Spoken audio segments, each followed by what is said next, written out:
true to what you said on paper. You gonna do the promo?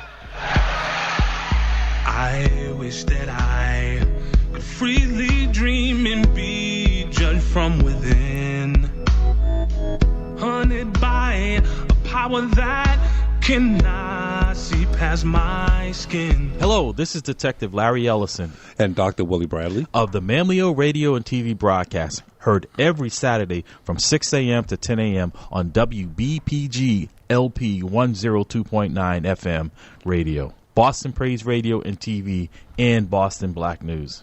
Attend the active shooter training at the Global Ministry Christian Church, 670 Washington Street, Dorchester, Massachusetts, 02124, on Saturday, June the 10th, 2023, at 12 p.m. All right, there you go, folks. Tune in to say, hey, you sound pretty not bad. Yes, we're back live at the Roundtable. Good morning. I'm your host, Larry Ellison. Sound like I know what I'm doing over there. Along with my co-host, Dr. Bradley. You're listening to Who's that guy? You're listening to At the Roundtable with Melvin. We want to thank our sponsor, Guarantee Rate Mortgage Company. For all your mortgage needs, give branch manager Cora Holbrook a call at area code 781-342-0252. Guarantee Mortgage is located at 75 State Street in downtown Boston, Mass. Guarantee Rate Mortgage Company, guaranteed to exceed your expectations. Like I said, the calling number here, folks, is 617-282-0685. 617-282-0685. What a spirited conversation. Calling from down under from Australia. I'm from Australia. I was sitting back just listening to the accent, man. I was like, I love that accent. You never know who's listening. Well, you have worldwide appeal, my brother. I'm telling you, wall to wall, treetop tall. You crazy. Just have to take a little time off from here. Man, all over the world. All right. You calling from where? Down under. But it goes to show you that regardless of where you are, anywhere in the world, policing is policing. You have some of the same problems. Yeah, but also, some of the same problems. The reach now with the way people can communicate. You can talk to people anywhere, and you gotta, sitting here. Gotta be careful what you're doing. You never know who's listening. Those idiosyncracies, so scratching your head, scratching your nose. There you go. That's why we have faces for radio. Exactly. But with that said, we want to. On the line is Stephen Bazin from the Special Olympics of Massachusetts, and he's the director of city initiatives here. And this weekend is the Special Olympics that's taking place over in Cambridge there. So I invited his brother on. I see him all the time at a weekly meeting that I attend, and what a phenomenal young man. And he, and with the work that he's doing in the event that they're putting on this weekend. So I want him to come in and call in this weekend. I know he's busy down there with all this going on. So to give us a few minutes this morning to talk about the Special Olympics in Massachusetts. Stephen, good morning. Are you there, sir? I am. Good morning. Good morning. Good. And thank you for taking the time this morning. I know you've got a busy schedule, so we won't take too much of your time. Just explain to us, one, introduce yourself, who you are. I know it's just Stephen Bazin, Director of City Initiative, Special Olympics. And how did that come about? Yeah, so first of all, I appreciate you guys having me on this morning. I know we've had a lot of interaction, so I also very much appreciate the sentiments as I try to achieve some of these goals with Special Olympics in Boston area specifically, but how we got here is actually it's very personal. It's part of the reason why I believe so strongly in Special Olympics, and it's in that my older brother, actually, who is 38, has been a Special Olympian since he was about 7 or 6 years old. Wow. And he has competed on the community side of things. So I think I've mentioned this before, but Special Olympics is very robust programming for men, women, and children starting at the age of 2. Our oldest athlete right now is in their late 80s, actually. Wow. And we provide programming, 23 different sports, along with some other services to men, women, children with intellectual disability, as well as without. And that unified model is something that we're really doing and pushing within the school system. BPS, we're at over a dozen schools that really have embodied the idea of taking the students with intellectual disability and kind of mingling them with the neurotypical students. And I mean, for me, that's where I think it all starts. Growing up, I was able to play sports and be on the field and compete and train with my brother. And I think that in itself gave me such an advantage in the sense of being able to create a bond with a sibling that it isn't typical, if we're being honest. And then also for him to be able to develop and grow confidence, and my friends understand that when we go down to the park and we're playing 5-on-5, he's there and he's getting picked up. Or when we go down and we're playing 3-on-3 or we're playing football, whatever it is, just really being able to I guess, really get him into the community and have people see him as part. So, I mean, so that started 30 years ago. Sorry. No. Because it's that's just why I said one of the amazing things that I've learned about is that you saw I wouldn't say it's a problem because it's not a problem. You saw an issue that needed to be addressed, and you took the time and you took the initiative to address it because it impacted you personally, and you don't see that much, so you should be commended for that. You don't see that happening much today. We see people where they're still waiting for someone else to literally as the Olympic to pick up the torch and run with it, right? And you've done that, and you've committed yourself to it. And it's, as you said, you've probably been benefited just as much as your brother has, right? Because giving back to him and seeing him not feeling like he just has to sit on the sideline, right? You've enabled him and helped him and encouraged him and others, right? That they can participate just like everyone else can.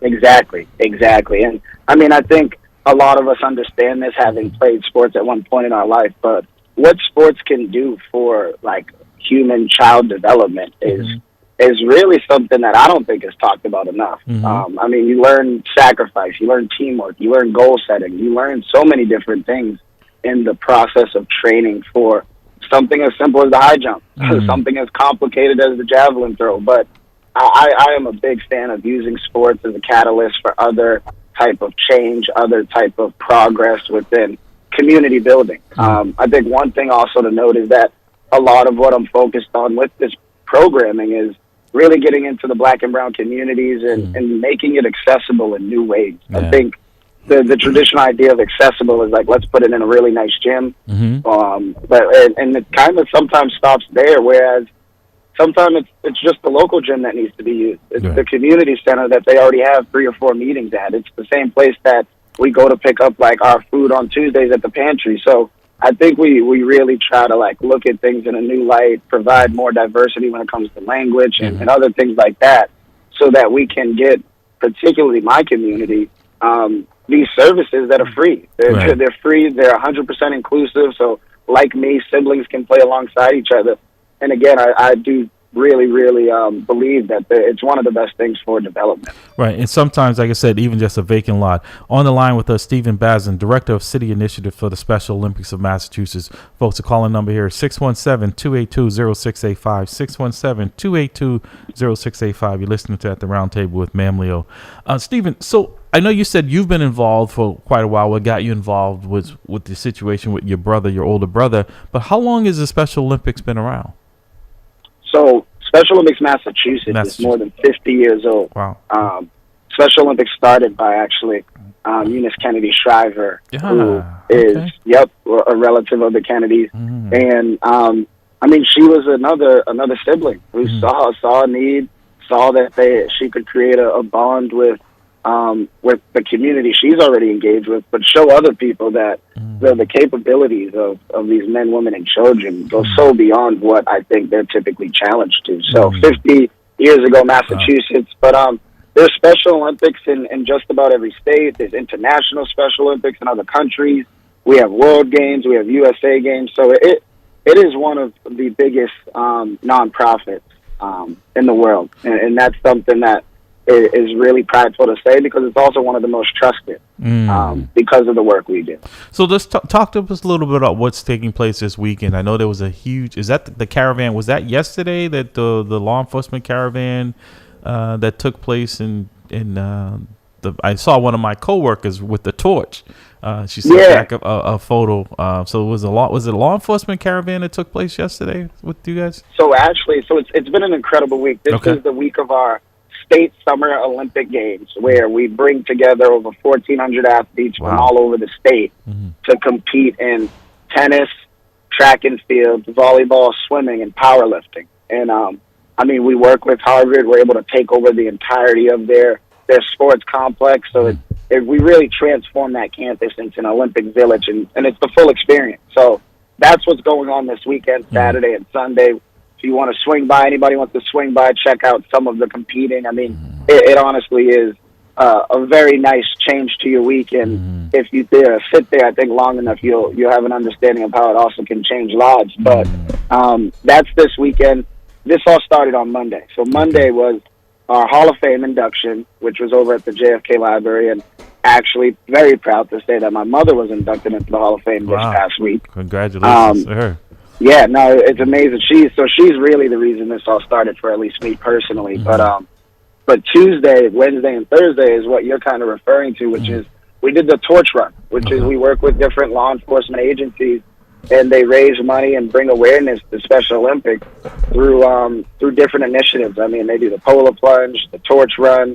They do a few other type of things that we've branded out. But we kind of carry that torch across the state until it finally makes its way into the Harvard Stadium last night, where opening ceremonies will lit the bigger torch, the cauldron, and the games officially were open. So I think what you're referring to, I was very excited to see we had some BPS officers come out Thursday when we did a unified field day for just Boston Public Schools. So that again goes back to this multi-pillar strategy that Special Olympics has, where if we can get involved in the schools, we hope that transcends into the understanding of what community programming can do. So as great as it is to have a Brighton High School basketball team or a Burke swimming team, it's just as great to maybe have a Dorchester basketball team or a Mattapan softball team. So that's kind of been this week. It's been a celebration of many things. Like I said, starting with that Hall of Fame, and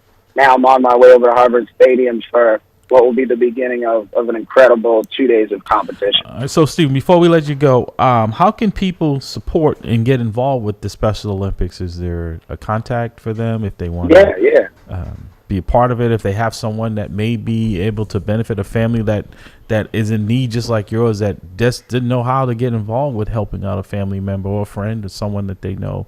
How can they get in contact with you or the Special Olympics, sir? Yeah, and I think you put it well there. The great thing about Special Olympics, another great thing, is that our volunteerism is really what drives us, and it comes in so many different ways. So whether you, to your point, know a family that can become athletes or even partners, again, this is 100% inclusive. So for the parents of children out there that are looking for free programming and social development with or without intellectual disability, this is absolutely one of the best resources out there. For the young professionals who are looking to get involved and really try to do some new things and affect their community, we have plenty of coaching opportunities, one-day volunteering opportunities. And then for the community leaders out there and the people who have a pulse on the community, who know where people are, who know how people move. I mean, I'd love to have conversations with you about how best to go about building out this programming within the community, what facilities we should be using, what churches and different type of parishes should we be getting into and speaking to, what languages are we not offering. So plenty of ways to get involved, and if you want to go over to specialolympicsma.org is our website, and right on there is the pathway to volunteering, donating, or getting involved. So all right, so I'm definitely gonna stay involved with you, Stephen, and we definitely have to get you in studio and make this a regular or occurrence, right? Make you part of the regular broadcast here to keep this out there. Matter of fact, we'll even do a little promo together so that folks can understand and contact and support and volunteer, because it is a worthwhile cause. Even if you don't have someone that's, that may be able to participate in the games, doesn't mean that you can't get involved and support it, exactly. And be helpful in some way. It's giving back to our community, just as Stephen Bazin, Director of City Initiatives for Special Olympics of Massachusetts. Sir, I can't thank you enough. Like I said, you are an inspiration to a lot of the young people in the community. Hopefully this will rub off on them, and I wish you guys much success this week. Like I said, we have to get you in studio here, and I'm signing up Dr. Bradley as well, my co-host, and Pastor Hobbs. We're going to come out and support you. Maybe next time we set this up, we can broadcast live from the event while it's taking place. It's streamed back to the studio here, and this will be rebroadcast again on Monday, and it'll actually be on YouTube, so you can send this out on your social media sites and everything. And MAMLEO will do this as well. But again, thank you for taking the time this morning. I know you've got to run because you've got a lot going on this morning, so appreciate your time this morning. But we did want to help promote this for our listening audience as well. Again, Stephen Brazen, Director of City Initiatives, Special Olympics, Massachusetts. Thank you, sir. Any parting words you want to say, sir? Just thank you. Appreciate you all again for having me on, and absolutely look forward to doing more with you guys, speaking more on this. We have athletes that can come on here and tell their own story. So I'd love to really create a line of communication. So like you said, we can get people involved regardless of what that level looks like. Absolutely. You have our commitment here. And like I said, you have an open door policy here. So we're going to get you in studio when you have time, and we'll definitely spend more time talking about this. Good luck this weekend, sir. Thank you, Steve. Yes, sir. I appreciate it. Have a great one. You as well. Again, yeah, that's amazing. That would be interesting. I would be interested to hear that. In fact, I was at one point, don't do it this year though, but last year I worked at the DW golf course in Brockton as a ranger, and also as an assistant for the first tee program there, and the pro Paul Katamas wanted to introduce a special. Introduce people with I would say handicap, disabilities. That's a better term. Thank you. Disabilities to the game of golf. You know, and I thought it was an ingenious idea because if you can just take the position that they can do whatever they want to do. Right. If they choose to play that game, we should be able to help them learn. Historically, we always try to treat them like they're fragile, right? Like there's something that's going to break. And all they want to do, a lot of times you find it once you get, like Stephen said with his brother, is to get them involved. Yeah, right. So they're not always sitting over there having to watch, right? Well, actually, and that creates another social dynamic, that would be even more debilitating. And inclusive. Yeah, exactly. So we found that bringing in people with those disabilities and helping them learn, you should see the expression, because when he actually brought in a couple of individuals who had disabilities, but they were able to swing the golf club and putt the ball and have the ball go in the hole, it was amazing how they the energy just sprung away out of them. Right. So that's they don't feel thing. So isolated and left out. They feel inclusive. Yeah. Good morning, caller. Welcome to the roundtable. Well, good morning, brothers. Sadiq here. Sadiq, we were expecting this phone call, by the way. He finally. You said that you asked him to call in, didn't you? Yes, I did. Yeah. Sadiq. Yes. I know you have a long laundry list, my brother. I did see your email yesterday. As usual, was right on point. But as usual, it's just those few of us who get what you're saying and respond. But Sadiq, I'm not going to lie to you. I did not see the email. I was actually at Naisha's daughter's graduation, my granddaughter, and so I didn't get a chance to actually look at it, read it, so until Larry mentioned it. Yeah. And when we were talking about the Madison and O'Brien, it makes absolutely no sense to me that they're moving this thing and why they're doing it. Well, it makes sense to the folks who are benefiting from it. But guys, Sadiq, you want to get your point, your take on it? This is about the O'Brien, but it's bigger than the O'Brien. It is. Yeah. Well, first of all, let me just say that I thought that there was going to be a community uproar about this. And it's been like I'm sorry for laughing. I'm sorry. But, we're being violated. Let me just say that, first of all, how is the mayor going to hold a press conference with the superintendent to announce what they're going to do? No consultation with the community whatsoever. Yeah. Siddiqui, not to cut you off, and I'm gonna let you finish your thoughts. We were talking about that in the 7 o'clock hour. Exactly, and I can give you the answer to that. There is no consequences for doing so, because this would not have happened anywhere else. Well, I shouldn't say anywhere else. In communities that vote, right? This doesn't take place in those neighborhoods. Well, let me just say that the vote does play a factor here in terms of Mayor Wu. and that the bottom line here is that we're being totally disrespected. Let me just say this: that again, I serve on the advisory council there with City Councilor Tanya Anderson, a lot of different groups, and so the conversation has been in the past about she's a lovely person and blah blah blah blah, and so I'm at a meeting. Who's a lovely person? The mayor? Yeah, man. I think she's a very nice person, but that doesn't mean that you can't challenge their politics and their decisions. Look here. Good.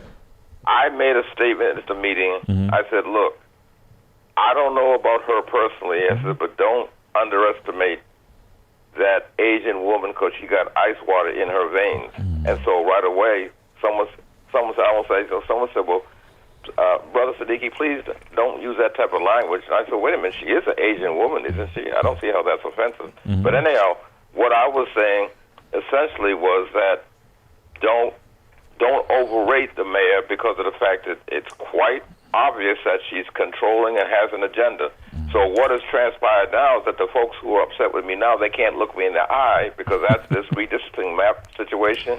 Mm-hmm. And then the land disposition, where they're giving away land in our community without consenting or approval from the community. And now this piece with the John D. O'Brien. For me, it was like I took that personal. I didn't know him that well because when I came back here to Boston, I had some interaction with him, but I was very aware of his commitment to the community. And I'm saying, how are you going to come in here and take this school? But Siddiqui, this is very similar to Roxbury Community College, right? Yeah, in some respects. Right, but I mean, just the lack of participation, the lack of involvement from the community about decisions about a school that's in the heart of our community. That's the connection that I'm making with RCC, because I know how hard you worked on that aspect. Yeah, well, that in fact is fortunately. I refuse to refer to her as interim. President Jackie Jenkins Scott is doing an excellent job over there. This is the first time that I've seen harmony between faculty, staff, and students working in conjunction with each other. So I'm really optimistic, and I'm trying to convince her, well, actually things have worked out so that she's going to be there till graduation 24 and then another year in terms of consulting. And I said, because whoever comes here, first of all, it should be local. Never mind the alleged glamour of a national search, and let them be mentored by Dr. Jackie Jenkins Scott for a year to just build on what she's already doing. But in terms of the situation with the John D. O'Brien, the reason why I said it's bigger than about that is that the Wu administration has no respect for this community whatsoever. And so when I hear this whole thing about woman of color, well, first of all, I think this is overrated because of the fact that we're the only one that's reaching out for so-called allies all over the place, while other folks centralize their energy in terms of empowering their base, and then they might reach out. But the reality is that's why in the statement you saw, I said, I feel like we're back in the era of Louise Day Hicks and James Kelly because of the fact that we're being told what's going to happen in the city, and it works against what's in the best interest of our community. And so that's why I'm saying that we need to be protesting this move by the mayor so she understands the fact that she can't just, walk and stomp on our faces and get no response. And let me just say that. But she can, Siddiqui. You said it earlier. Trust me, she wants this vote. Right, but she wants to get reelected. And I think, first of all, in terms of the vote, I'm not, I don't think that should be our only avenue. No, I'm not saying it is, Siddiqui. But let me just jump in. Right. Let me just jump. If she sees this community stand up in regards to this John D. O'Brien piece, you better believe she's going to pay attention because she needs this vote to get reelected. Siddiqui, that's not going to happen. She doesn't need this vote to get reelected. That's a sad commentary. Okay. I'm telling you, she doesn't. There's not enough. Real popular, like in the North End and other places. Correct. Trust me.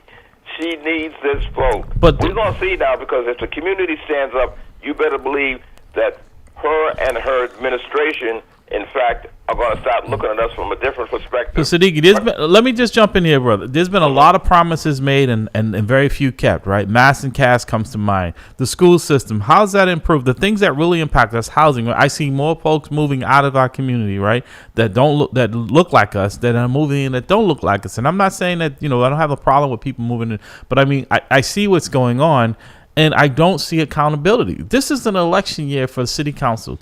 The message would be loud and clear to the mayor and others if there was a shift change, a paradigm shift change in us voting people out. I said the city council now, it's like watching a bad version of Jerry Springer, right? It's not productive. And the only thing they've been able to agree on, right, is a pay raises for themselves. Other than that, it's just been this back and forth and this gridlock, right? Well, the problem with the present city council is that they lack experience. A lot of our folks, in fact, who are in the past that have been elected officials have had some experience out in the community. Right. The folks who are in there now, they have no experience. So how many of them, right? So how many of them are being situations, challenged, Siddiqui? How many of them are being challenged for those seats? Well, I have no idea. All I know is that they're inexperienced. I would agree. And they have no clue in terms of how you handle a situation such as being down there in that council and standing up to that mayor. Mayor Wu, look here. I'm not saying she's a bad person. No, but, it's not personal. She's on a power trip, and she's using it, and we're just sitting back and watching. That's why I said I shouldn't have had to put out a statement and a flyer about the O'Brien. The community should be outraged. And send a message to her, you know what, you better back off and listen to us. So, right now, she thinks she can just walk. Not that she thinks she can. There's no response because there's been no response. That's what I'm talking about, Siddiqui. So, again, you've been out there advocating for quite a few things, rightfully so in most instances. Where's it been the support from the community? I know my time at MAMLEO, same thing. Even within the membership, right? Folks, like that old saying, victory has 100 fathers, defeat is an orphan, right? Now, when MAMLEO's had victories, people come out and they want to share in that. When we just had this large lawsuit right, that one of the lawsuits I filed, everyone wants to share in that. But they don't want to share in the work, in the sweat equity that it takes. This is not rocket science. If parents aren't showing up and showing out, and I don't mean physically, any violence, saying, wait a minute, what are you doing here? My child has to now travel to another part of the city to go to school. I mean, that's just not acceptable. But where's the backlash? Like you said, how many parents have responded? I responded, right? And I don't have any. I responded to your email, right, Siddiqui? I don't have any children in the Boston public school system. How many parents responded to you? What was the response overall to your email you sent out? Well, to this, I just sent it out yesterday. I'm hoping it's gonna. Now, well, when did I respond to you? Sent it out yesterday. You sent it out yesterday, Siddiqui. I hope that's going to be a discussion because, in many respects, when you talk about the parents, and I'm not making excuses for them, but I'm saying a lot of folks, they don't see. They just think that it's just the school department from an operational perspective, not understanding, like having the sensitivity that we have. Wait a minute, the John D. O'Brien.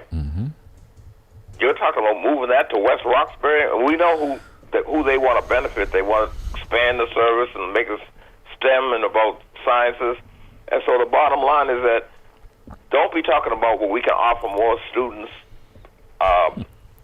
Go from 1,600 to 2,000 by moving. The bottom line is that we all know about. So let's Siddiqui. Of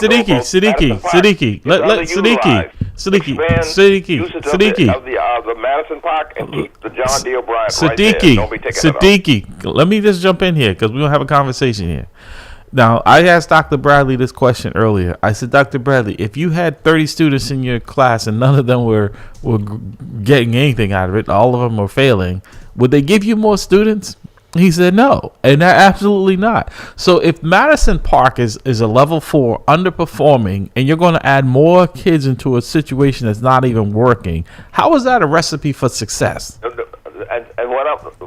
the recipe for success is accountability to turn on. Look, I remember when the Madison Park, when in terms of trades was productive. Because you remember, right. I know that both of you remember when it was brand new. In the evening, it would be cars because right. of the fact that people from the suburbs were coming into Madison Park for training. And right. all I'm saying is about accountability. They can turn that around based on our commitment to that. So that's why I'm saying that because we got a circumstance now, we've got RCCs being turned around. Mm-hmm. You've got the what's the name of that? What is it? The Benjamin Franklin Institute of Technology is coming in. Mm-hmm. Of course, we're trying to get them to change that name.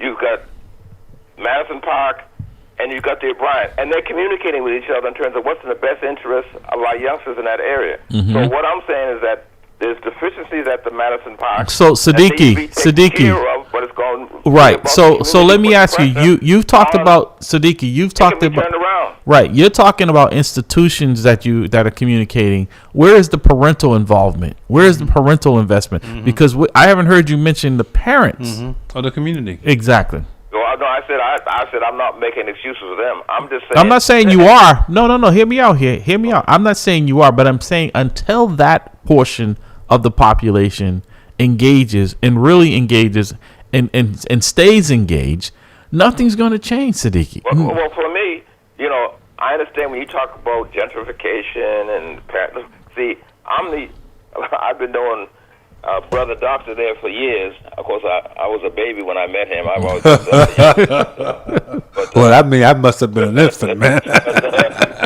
Newly born. I'm the eternal optimist, and I think that there's I am too, but I'm also a realist. Of the parents, but we have to make them aware of the situation out here and say we need your involvement. I think they'll step up. All right, so give me the plan, Siddiqui, because I'm confused, right? I've tried everything. I told Dr. Bradley, I've just thrown my hands up, right? We'll continue to talk about it, but I don't have the time. I don't have the energy to invest any more into with no return, right? It's like banging my head up against this metal pole in here, right? I know all I'm going to get is a headache. All I want to say, brother, is insanity. Because I sat here for years and talked about voting and participating in the community. We've been doing this broadcast. And when you don't do that, the politicians just steps all over you and don't even think about you. They are more concerned about the block of citizens who are voting than they are about the block of citizens who do not. And Siddiqui's right. It's not all voting, but voting plays a major role in it. Because when you come to the table with that idea, when you bring that to that back room and you discuss the possibility of moving to John D. O'Brien, if you had a community of a constituency that voted, it would absolutely Well, let me tell you why that works. Because look at the Republican Party, right? And we're going to talk about our 9 o'clock hour, this whole thing with Donald Trump. The Republican Party knows that Donald Trump is toxic, but he has a base that votes, right? And they're afraid of those voters. Yes. If Donald Trump didn't have people that voted for him, they would take him on. That's why I say it comes down to votes, right? Yeah. They know he's not good for their party. But it also comes down to being actively involved in the community. Yes. Voting is one component of it, but you got to be actively involved because you can vote and remain silent and let it happen. Right. All right. But if you actually, if you're actually actively involved in the community and you're voicing your opinion and making it clear that your anger, your frustration, and your disbelief will exhibit itself in the voting pool the next time around, that individual will change that But mind. this is what we're saying, Dr. Bradley and Siddiqui. The boss, when I started working in BPS, it was 75,000 students. It's around 46, 47,000, depending on who you talk to. So the folks who said, hey, you know what? That can get their kids out of this system, and some of them have been siphoned off to the charter schools because now they're making money off it, have just said, there's not enough of us who care enough to change the dynamic. Because, again, as Siddiqui was saying, where is the accountability? The mayor, I think she's a nice lady. I have no personal issues with her, but these are policy issues, right? It's like the Boston Police Department. We're still operating in a premise that you have to be X, Y, and Z. So when they tell me there'll never be another Billy Sylvester, what they were saying is that they'll never have anyone of color that is boisterous, that is going to be intentional in pushing the agenda for black police officers. And that can galvanize the community. That's right. That's dangerous. This is too dangerous. That's dangerous, Absolutely. right? And we say, oh, okay. We'll continue to operate under a racist policy. The St. Clair's report, right, when in its conception, was racist in saying that you had to be a lieutenant in the Boston Police Department to be in leadership, which is not required, which we had none at the time, and we still have very few today, right? And less captains. But anyway. Right. So I say this to make the comparison that even we're not pushing back. And I'm not talking about just parents. I'm talking about even those of us. There's not enough of a pushing back saying we know what's in our best interest, but we're afraid it's going to upset somebody else. Like I said, I go back to the Trump now. These folks don't care. As long as it gets what they want, what they feel they need, they could care less about what it looks like. Well, I go to the Herschel Walker and Warnock process there when the Republicans said, hey, listen, we don't care about him paying for abortion. If he can't read. We don't care about it if he doesn't know what a noun or he a pronoun is. He is going to carry our water. We want control of the Senate. He is going to carry our water. There you go. He's a useful idiot. Yep. So Siddiqui, what's the plan? Well, I think first and foremost is that, like I said, I'm the eternal optimist, and I think it's above and beyond the whole thing about the issue of the vote. I had to get you a shot for that. That Mayor Wu wants is an angry black community. She ain't got to worry about that, Siddiqui. I don't. She ain't got to worry about. Listen, she don't have to worry about Dr. Bradley, Siddiqui, Pastor Hobbs, Pastor Wall, Larry Ellison. She ain't got to worry about that. It's Priscilla. She ain't got to worry about the few of us. The reason why I put that flyer statement out there is that I'm hoping that they'll light the fuse, particularly with the folks down at the city council, and look at it from the perspective not about how's your inbox policy. How's your inbox, Siddiqui? We're being disrespected. Right. I don't disagree with that. That moves above and beyond the whole thing about the vote. How's your inbox, Siddiqui? I know that there's a certain amount of apathy, but I'm just feeling like in terms of younger folks that there are folks out there who are there and just aren't being made aware of, say, what a situation like the John D. O'Brien meet, and we can make the move to see to it that this community comes together. That's why we got Nubian Square and Nubian Station, and we're fighting right now resistance because we want to have Nubian Library. We have a name change, but we haven't had an attitude change in our community, and that's the difference. Let me just say this. I hear that.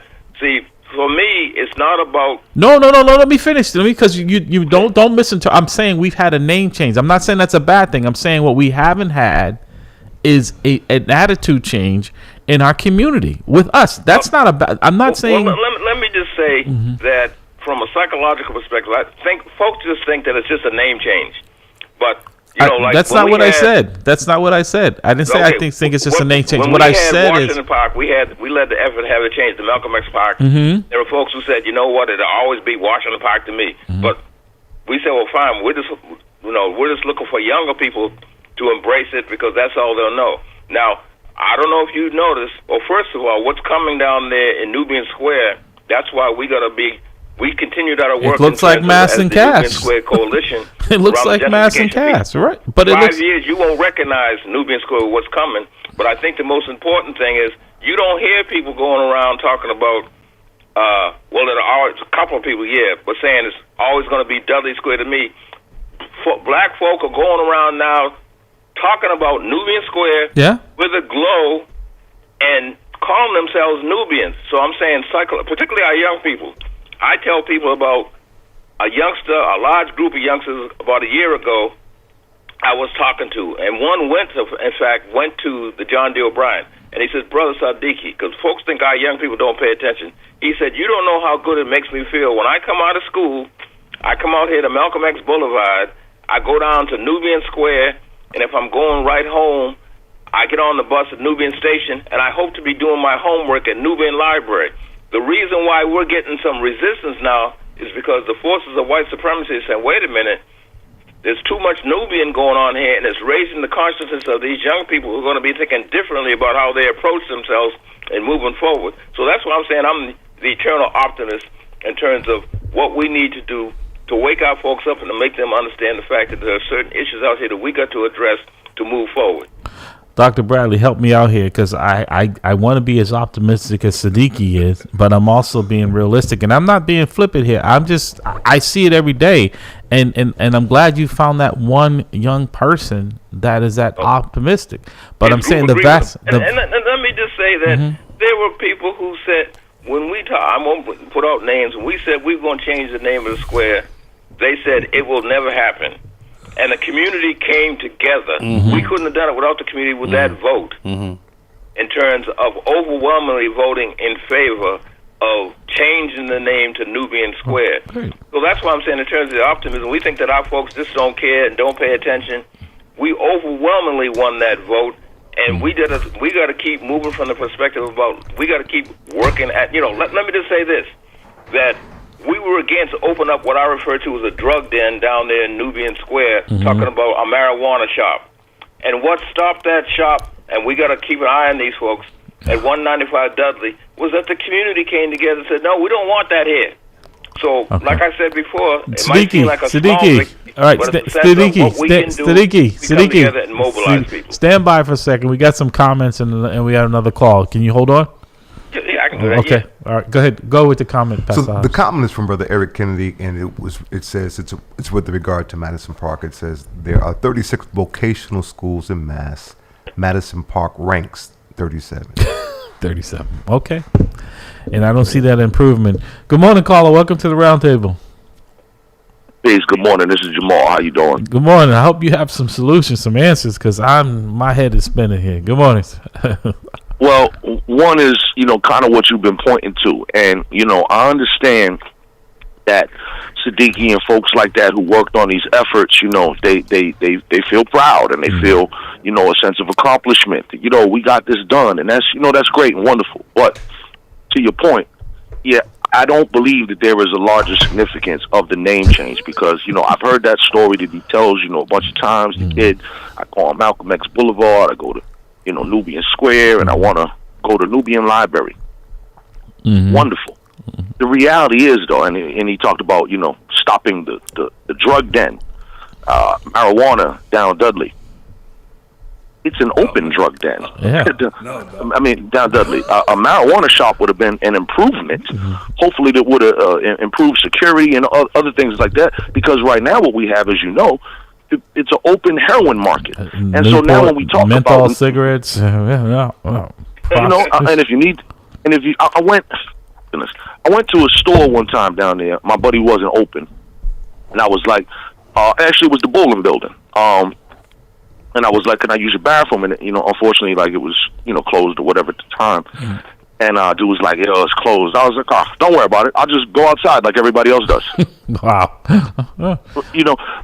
And that was a joke, of course, but the condition there, and when you see people, Gallery Eye Care down there just got a business, accolade for being such a great business, and shout out to Sister Lisa Muhammad down there, runs a great business. But oftentimes when I'm down there doing that, I'm like, wow, these people are running this business. It's like an oasis in the middle of hell. Right. Same thing with my brother with the bookstore. The bookstore is a little oasis, and then right outside there is the madness. So once again, to me, wonderful that it's called Nubian Square. I would have liked to see, as the kids say, keep that same energy with the condition of the square. And the people that live there. We have outdoor heroin. I mean, I can't. Every time I park down there, I'm seeing somebody shoot up, and it's just the wanton. What do you call it? Like a no man's land or something. Yeah. And I mean, you could sit at Dudley, drink a bottle of vodka, and then throw the bottle and hit the police station. Yeah. No, you right within arm's length. All those banks, the schools down there, and these kids, to Siddiqui's point, they have to run the gauntlet. Those young girls who get out of school and then have to walk down Malcolm X Boulevard into Nubian, have 50 and 60-year-old men hollering at them and making note of their body parts and everything. The kids have to walk over some of these addicts. They're smelling all the smells, seeing all the sights. That, to me, is more important. That's what we have to work on. I agree. So my question is, I'm going to pipe up here because I've been sitting back watching this and listening to this. where's the community on actually making sure that the police clean that up? That's one hit. Wait a minute. And hold up, because I want to bring this other call in. But and the next hit is, which is what my sister says, you can put lipstick on a pig, but it's still a pig. Absolutely. So that's my hit. All right. So let me bring the Pastor Dan, and he maybe have some solutions. I know he's been down there, not in Nubian Square, but down there trying to do some good down at Mass and Cass, and he was a victim of the robbery down there. Some of his property was stolen, trying to do the right thing. So, Pastor Dan, you've been listening to all of this. I have. Help us out here. How do we fix anything other than we put names on things like that? Bradley kind of alluded to, we put lipstick on a pig. It's still a pig, and I don't mean that in a disrespectful, but I haven't seen things change. I pull up down in my unmarked car, and people are thinking I'm coming to get Newports. Exactly. Okay, so the issue is, and always will be, where is the parental support? Where is the police station? This idea of just changing a name. I was one of the few voices that said it. First of all, Siddiqui said that they won. They did not win. The name change was granted by the mayor. Okay, so there was not a victory, quote unquote, that the community focus won. Okay, let's let him finish, Siddiqui, and then you can respond. Yeah. I can't believe what I'm hearing. Okay, well, you haven't heard it all yet, so why don't we just listen? And it was a vote. Siddiqui, let him finish, and I'll let you respond. Go ahead. Be respectful. I'll let him respond. Go ahead. Let him finish, and then you can respond. The vote that he's talking about. Well, anyway, the whole thing was that the name was changed by a proclamation of the mayor, not by a vote of the people. All right, moving on. The whole idea of change, Brother Jamal is absolutely correct. I'm down there every other day, and it is drug central, and the police station is right there. So now I don't know why the police station is not focused on cleaning the area up. Look, Dan, let me jump in there because it's too. Can I please? Yeah. I'm Siddiqui. Go ahead, Siddiqui. Siddiqui, go ahead. Go ahead. And I'm number one to the police thing. When I hear about look, the Black Community Information Center. We want to open up a health clinic in Nubian Square. So I'm not going to say where the possibility is, but folks have said, you know what, we're concerned about the security issues down there. And would the drug dealers be coming around, blah, blah, blah. So anyhow, for the last 3 or 4 months, not that I wanted to because I'm a grandfather, I've been going through Nubian Square 2 or 3 times a day. And if you go through Nubian Square right now, like, you know, where the buses come out and the convenience stores there and the liquor store, you drive through there, that the bottom line is that you won't find folks congregating like they did before. Now, let me just say this. What time do you go through there? I'm anti-police. What time do you go through? Anti-wrong. What time do you go through there? That the former, of course, Brother Hussein, I think that's his last name, is now the captain there. But the one prior to that, I met with him, and we worked out an agreement. Basically, he said, Siddiqui, he says that when you come through there, in terms of the identified hotspots, you let me know. So what it is that you'll come through there, and even sometimes when I don't request it, I just call 911, and they send a cruiser down there with the blue light.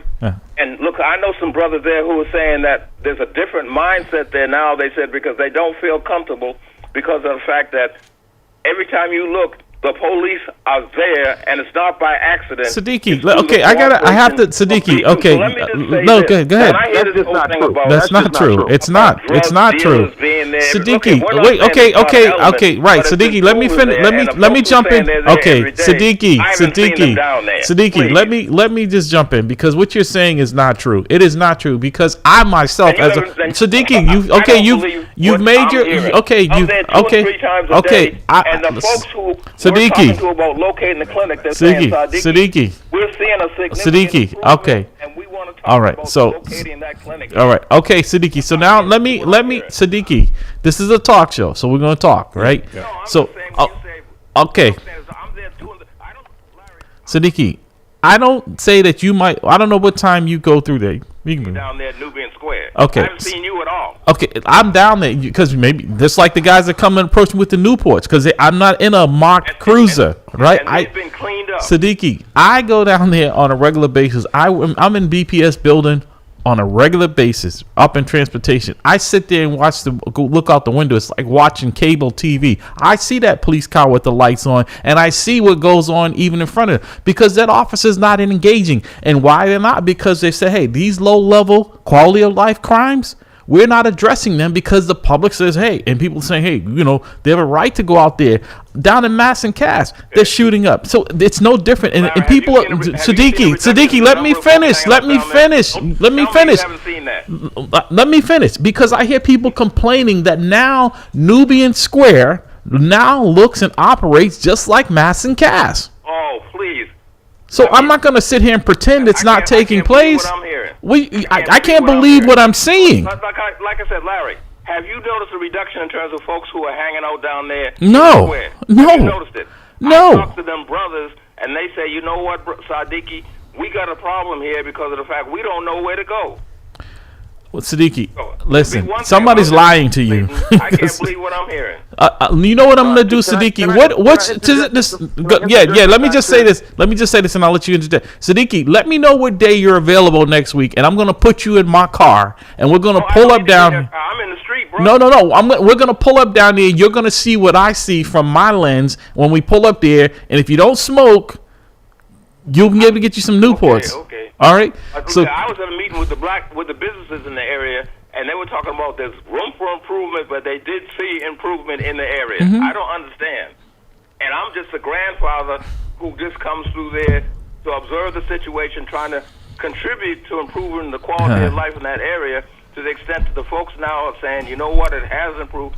I say go through there now, by that convenience store and the liquor store, and see if you see a large group of men standing there. And also the same thing on the side where Nubian Ocean is. Hey, Jamal, what'd you say? Which one did you say? Jamal, did you say one of your friends down there? Jamal, did you say one of your friends down there has an eyeglass place? No, I didn't say exactly. Get Siddiqui an appointment because he needs to have his eyes checked. Right. So let me go ahead. I can't believe it. He was making reference to the sisters down there with the eye place. He was making a joke that maybe you're not seeing correctly, and we should get you an appointment with Sister Lisa Muhammad with Gallery Eye Care. That was the joke. It's a joke. And speaking of jokes, I also like how Dr. Bradley slipped in his anti-cop joke about lipstick. So, in other words, I'll wait for y'all to catch up with that one. We got it. All right. So, seriously, folks. Back in the day, you may remember when Carlos Enriquez was actually the first time when he ran against Chuck Turner. Mm-hmm. And, that was a big deal because people were like, dare you, run against Chuck. Well, God bless him. He ran against Chuck for district council at that time. And our big thing at that time, we had a meeting. Right. We got about 2 minutes, Jamal, so go ahead. Okay, sorry. We had a meeting with the D2 captain at that time, back when Packy's was still open, in the Packy's parking lot, because we were trying to prevent at that time the prostitution and the dope that was on Blue Hill Avenue coming down to Dudley and into Dudley Square. So this has been going on for well over a decade. And when Lenny first moved his bookstore down there, that's over 8 years ago, every morning he had to clean feces and urine from his thing. Yep. Lastly, I remember Roxbury Main Street did an event there years ago, dancing down Dudley, which I thought was the dumbest thing ever. And they did it in that parking lot in which they had to displace all the people that were living in the parking lot. So all I'm saying is this whole thing of it being a new thing, it's not. It's been going on for over a decade. Right. It actually even predates Mass and Cass, the blow-up. So we have to be realistic about these things and correct our timelines. Right. We used to call it the Triangle. I used to have a walking beat down there. What I suggest is that you go down to Nubian Square today. There's a major event because of the fact you notice now they're doing little mini festivals and everything down there because the element is changing.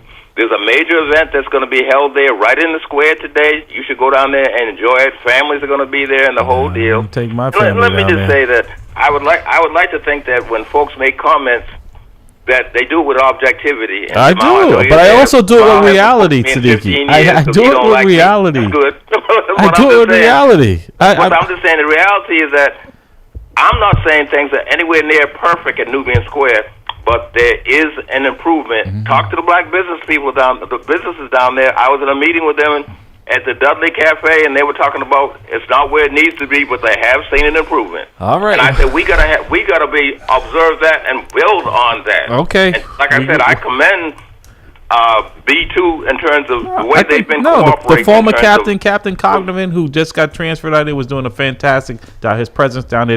The transit police have a station right there, and if they can't get it under control, the problem is there. But we've got to run, gentlemen. Okay. Thank you for such a spirited conversation. We got another hour. We'll be back at the top of the hour. You've been listening to At the Round Table with MAMLEO. We'll take our break, and Dr. Bradley will probably come back on the air. I'm out of that one, brother. I'm out of it, man. I'm not getting involved. No, I came up from the bottom, always rooting for the underdog. I wrote 300 songs in 1 year, Boogie will tell you I'm on it. I got unreleased songs for days, they don't want it. Eat any MC in the game. It ain't a challenge if your music reflects who you are, then you's a coward. I can see through the lies you ain't living what you spitting. If your money's so long, why your dog's in prison? Why your baby mom's stripping, why your mom's still living in that same broken home that you used to sell piffin'? You ain't gotta lie to me to sell me a track. You ain't gotta rock fake jewels or walk around strap. I respect artists getting money, but love them for spitting crack. And the fact that one track can move a family out the trap. It's a dream for us lost souls brought up in the mix.